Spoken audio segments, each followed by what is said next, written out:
अदिति चौहान। जी ma'am आपका parcel. भैया नहीं चाहिए प्लीज। मैम अगर आपको नहीं चाहिए तो आपने जहाँ से ऑर्डर किया है वहाँ से आप रिटर्न रिक्वेस्ट डाल दीजिए, वापस हो जाएगा, पर यहाँ तो आपको लेना पड़ेगा। ठीक है दीजिए। मैम हाँ एक गिलास पानी मिलेगा? भैया आप कहीं और पी लो पानी प्लीज। मैम बहुत ज़ोरों की प्यास लगी है। ठीक है लाती हूँ।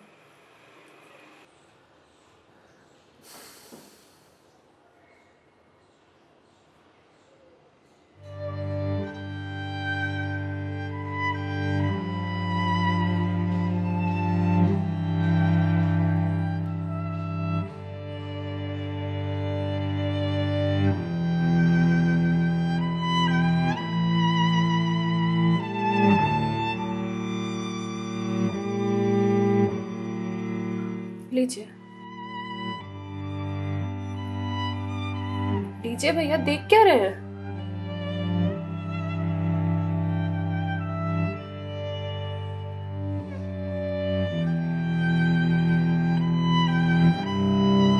मैम आपको कोई दिक्कत है? मतलब आप किसी परेशानी में हैं? भैया पानी पीकर ग्लास दीजिए आप। मैम छोटा मुंह बड़ी बात कह रहा हूँ, पर अगर आप किसी परेशानी में हैं तो आप मुझे बता सकती हैं। भैया आप पानी पीजिए, ज्यादा समाज से भी मत बनिए।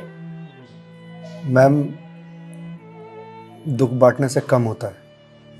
अच्छा, और आपको किसने कहा कि मैं दुखी हूँ? मैम अगर आप दुखी नहीं हैं तो फिर वो फंदा क्यों लगा रखा है?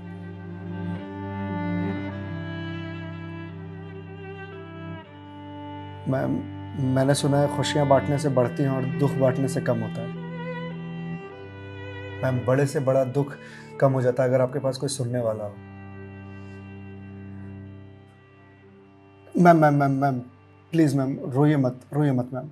मैम देखिए ये तो मुझे नहीं पता कि आपको क्या परेशानी है, पर अगर आप मुझे बताएंगे तो शायद मैं कोई सॉल्यूशन निकाल पाऊँ। नहीं, कोई मेरे लिए कुछ नहीं कर सकता। मेरे पास अब मरने के अलावा कोई ऑप्शन नहीं है। मैम ऑप्शन तो ढूंढने से मिलता है ना। आप एक बार मुझे बताइए ना, शायद मैं कोई जीने का ऑप्शन ढूंढ पाऊँ आपके लिए। क्यों बताऊं तुम्हें? क्या कर लोगे तुम? मैंने बोला ना, मेरी हेल्प कोई नहीं कर सकता है। मैम आप अगर मुझे नहीं बताएंगे तो मैं वैसे भी कुछ नहीं कर पाऊंगा, पर अगर आप मुझे बताएंगे तो शायद मैं कोई हल निकाल पाऊं। और अगर कोई हल नहीं निकला तो आप तो वैसे भी सुसाइड करने जा रही थी, तो जाने से पहले अपना दुख मुझे बताते जाइए प्लीज।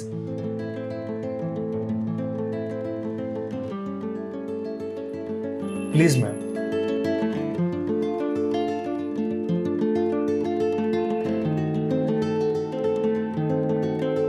मैं ईएमआईज़ के चक्कर में फंस चुकी हूँ। मतलब मैम?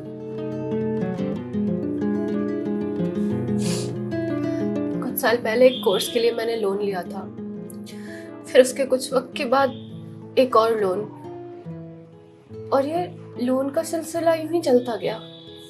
इस महंगाई के जमाने में पैसे की जरूरत तो हर किसी को पड़ती है, मुझे भी थी। मैंने प्राइवेट कंपनी से भी लोन लिए, ज्यादा ब्याज पर, और अब मैं उन्हें चुका नहीं पा रही हूँ।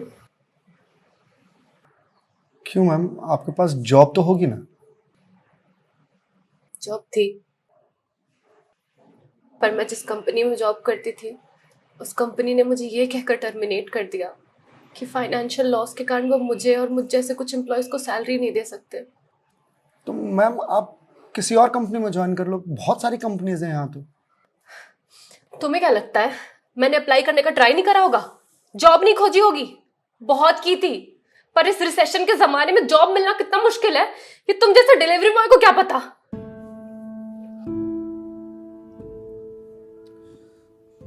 आई एम सॉरी मैम, शायद आप सही कह रही हैं, मुझे इस बारे में कोई जानकारी नहीं। जॉब जाने के बाद मेरे से चीजें हैंडल नहीं हो रही हैं। बैंक से रोज कॉल्स आते ईएमआईज भरने के लिए, और प्राइवेट कंपनी वाले फोन कर कर के धमकियां दे रहे हैं। मैं इस लोन के जंजाल में फंसती चली जा रही हूँ, और अब मेरे पास सुसाइड के अलावा कोई और ऑप्शन नहीं है। मैम ऑप्शन क्यों नहीं है? आप ये बात अपने घर में बता सकती हैं, अपने पापा को बता सकती हैं। नहीं, मैं ये बात अपने पापा को नहीं बता सकती। क्यों मैम?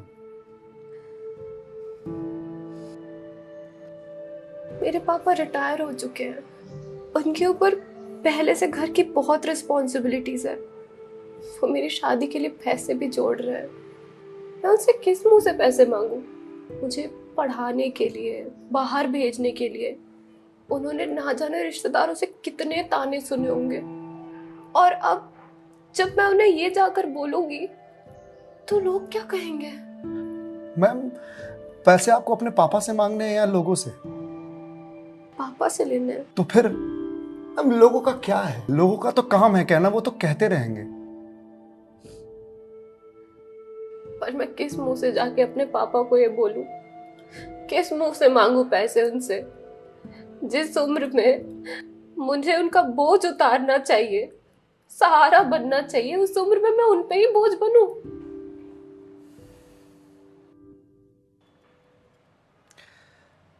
मैम एक बात बताएंगे आप, बचपन में आपके सबसे फेवरेट चीज क्या थी? बचपन में मुझे साइकिल का बहुत शौक था।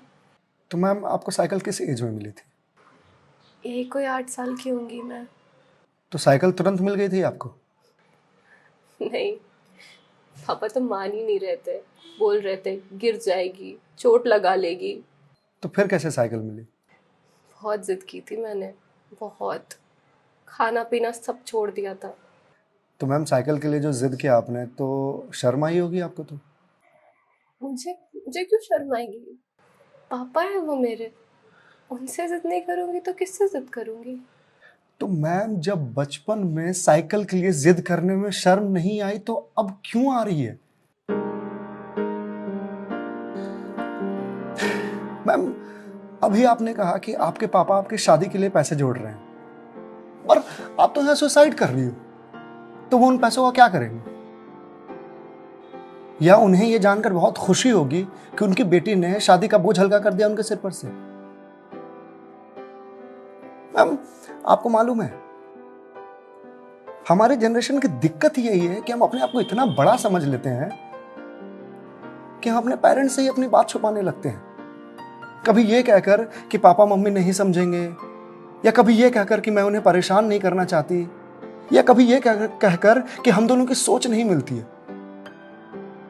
एक बार आप अपनी दिक्कत अगर अपने पेरेंट्स से शेयर कीजिएगा ना, तो आपको जीवन में फिर कभी सुसाइड करने की जरूरत नहीं पड़ेगी, या मेरे जैसे किसी अनजान से अपनी बात शेयर करने की जरूरत नहीं पड़ेगी। प्लीज मैम एक बार शेयर करके देखिए। उनसे बेहतर दोस्त इस दुनिया में कोई नहीं हो सकता। प्लीज मैम एक बार ट्राई कीजिए प्लीज मैम।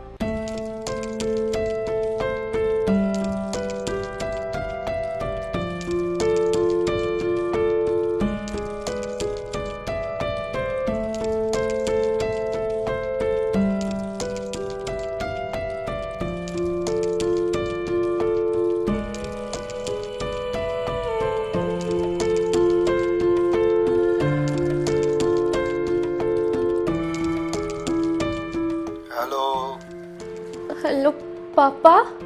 हाँ दीदी बोल, कैसी है बेटा? पापा मुझे आपसे कुछ बात करनी है। हाँ बोल ना बेटा। पापा मैं क्या हुआ बेटा? पापा मैं बहुत परेशान हूँ। हाँ तो मुझे बता ना किस लिए परेशान है? अदिति बेटा रो क्यों रही है, बता ना क्या बात है? पापा वो मैंने बैंक से लोन ले रखा था ना,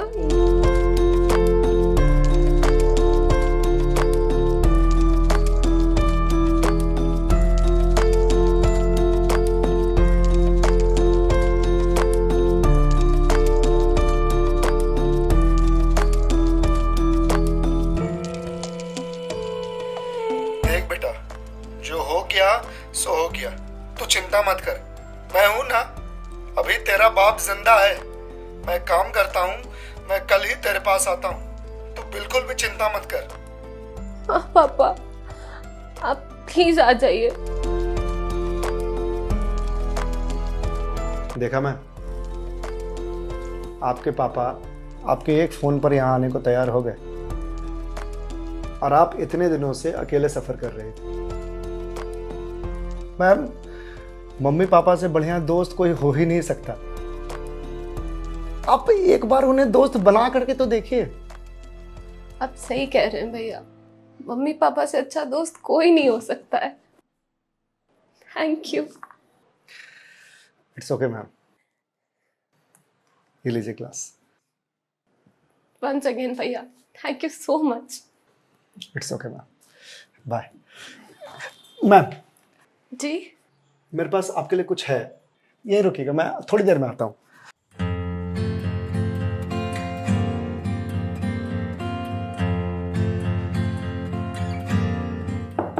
मैम। जी भैया।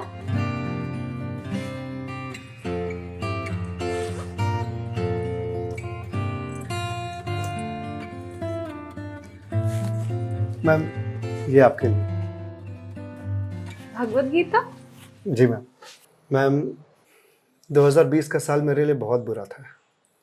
कोरोना में मेरी जॉब चली गई। पहले के कुछ महीने जो थे वो तो सेविंग्स से निकल गए, लेकिन उसके बाद के कुछ महीने बहुत ज़्यादा टफ था। मेरे ऊपर भी आपके ही तरह बहुत सारे EMIs थे जो मैं पे नहीं कर पा रहा था, जिस वजह से मैं बहुत परेशान था और सुसाइड करने की सोचने लगा था। और एक दिन तो सुसाइड करने निकल भी गया था, लेकिन पापा ने मुझे पकड़ लिया। पहले तो बहुत डांटा,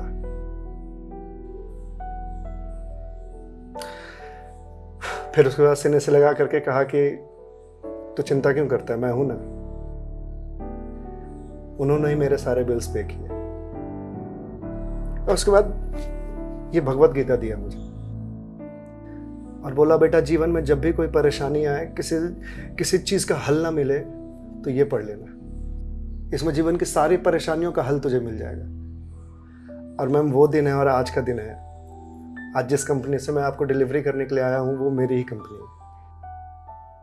आपकी अपनी कंपनी है? जी मैम।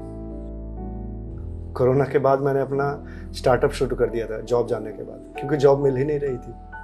तो अगर आपकी कंपनी है तो फिर ये डिलीवरीज आप क्यों कर रहे हैं? मैम, मुझे अच्छा लगता है अपना काम खुद करना, और शुरुआत तो मैंने अकेले से ही किया था ना। आज भी जब मन करता है तो निकल जाता हूँ डिलीवरी करने के लिए। और देखिए, आज तो निकलना मेरा सफल रहा, आपसे मुलाकात हो गई। और जो सीख मुझे भगवत गीता से मिली वो मुझे आपको देने का मौका मिला। मैम, वैसे तो बहुत सारी बातें हैं इसमें सीखने की, पर जो सबसे अच्छी बात मुझे लगती है वो ये कि जो समय है ना, ये कभी एक सा नहीं रहता। आज बुरा समय है तो कल अच्छा समय जरूर आएगा। आज अंधकार है तो कल सवेरा जरूर आएगा। इसलिए कभी भी अच्छे समय में इतराना नहीं चाहिए और बुरे समय में विचलित नहीं होना चाहिए। समय है, कट जाएगा। मैम, इस एक थॉट ने मेरी पूरी जिंदगी बदल दी। मैम, तो अब आप पढ़िए इसको, देखिए शायद आपको कुछ और मिल जाए। पर मैम, जो भी मिले उसे लोगों से शेयर